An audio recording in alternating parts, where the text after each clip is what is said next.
مارے جا رہے ہیں۔ حضرات اس کی وجہ کیا ہے؟ آج ہمارے پاس اخلاق نہیں ہے، بلکہ مدینے والے مصطفیٰ فرماتے ہیں اسلم تسلم، اسلام لاؤ سلامتی پاؤ۔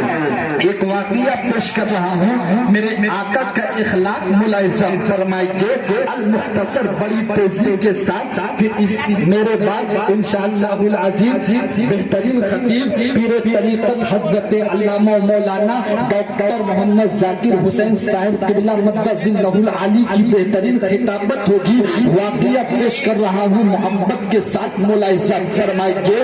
مکے کی سرزمین ہے، ایک خریداری کرنے والا خریدار آیا ہے، بازار مکہ میں خریداری کرتا رہا۔ ابھی وہ مسلمان نہیں ہے، وہ مشرک ہے، ابھی اس نے کلمہ لا الہ الا اللہ محمد رسول اللہ سے ملاقات نہیں کیا ہے۔ بازار مکہ میں وہ خریداری کرتا رہا بازار مکہ میں خریداری کرتے کرتے شام کا سورج ڈوب گیا، رات کی تاریکی نے اپنا قبضہ جما لیا۔ اس باہر سے آنے والے خریدار کے پاس کوئی رشتہ دار نہیں ہے، کسی کا پتہ نہیں ہے، کوئی ٹھکانہ نہیں ہے۔ رات جائے تو کیسے جائے، رات رہے تو کہاں رہے۔ قریش کے بڑے بڑے سرداروں کے گھر گیا ہوں، ابو جہل تیرے مذہب کا ماننے والا ہوں، جو تیرا نظریہ ہے وہی میرا نظریہ ہے۔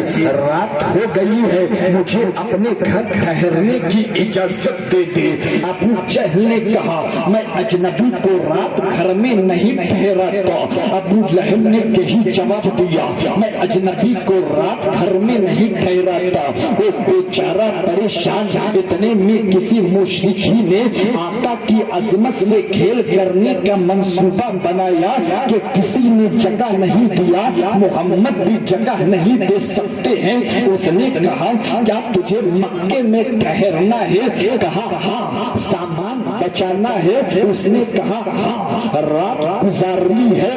کہا ہاں۔ کیا تجھے کسی نے گھر میں ٹھہرنے کی اجازت نہیں دی؟ نہیں۔ ابو جہل نے ٹھہرنے کی جگہ نہیں دی؟ نہیں۔ ایک ہی شخص ہے مکے میں جو رات کی تاریکی میں بھی تیرے لیے اپنے گھر کا دروازہ کھول سکتا ہے۔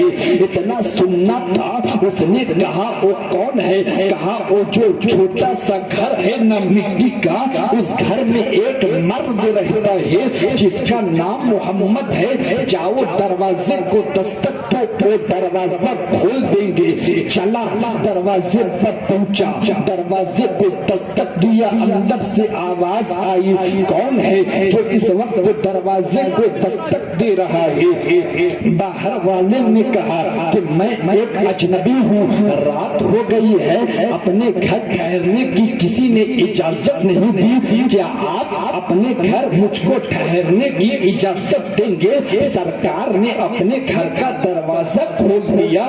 جیسے ہی سرکار نے دروازہ کھولا وہ سرکار کو دیکھتا رہا، سرکار اسے دیکھتے رہے، سرکار اسے دیکھتے رہے۔ آقا کہتے ہیں اندر آ جاؤ۔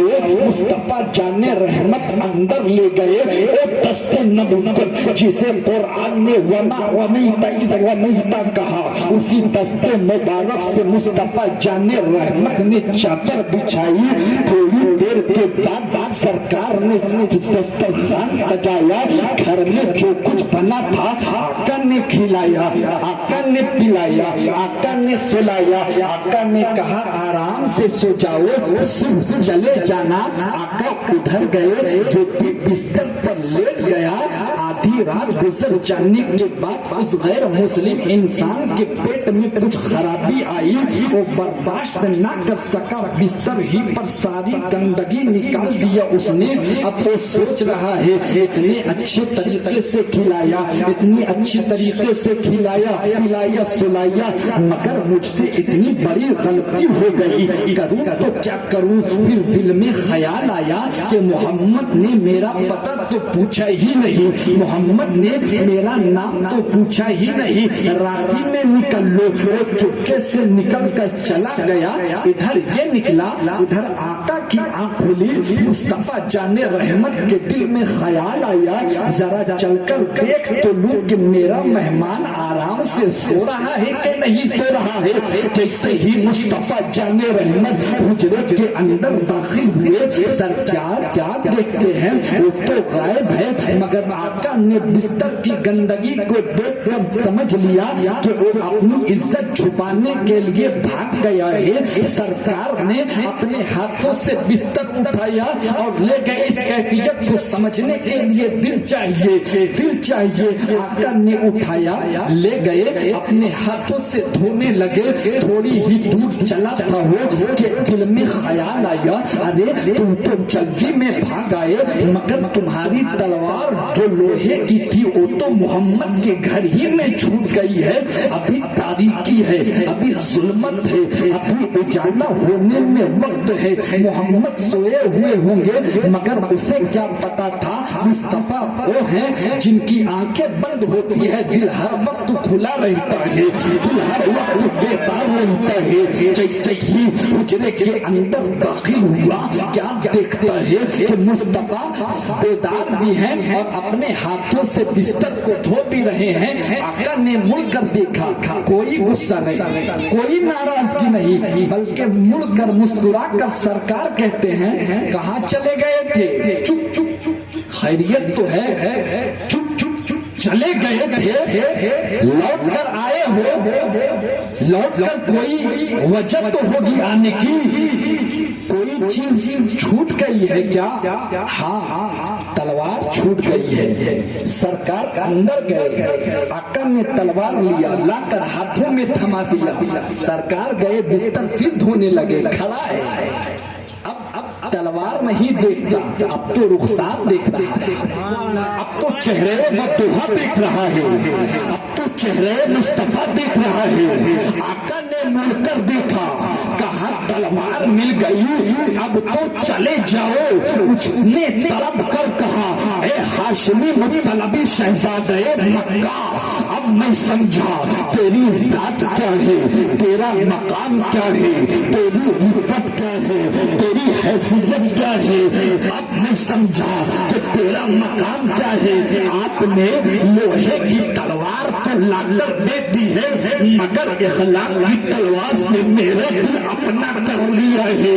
اب جب بھی وطن لوٹوں گا تو سینے میں کفر لے کر نہیں, بلکہ خدا کی توحید لے کر لوٹوں گا, رسول کی رسالت کا پیغام لے کر لوٹوں گا.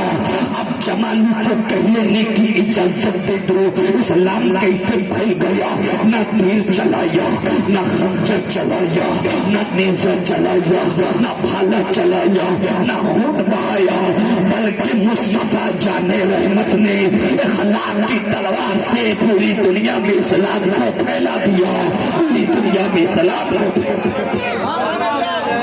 حضرات, آج ہمارے پاس سب کچھ ہے, مگر وہ اخلاق نہیں. آج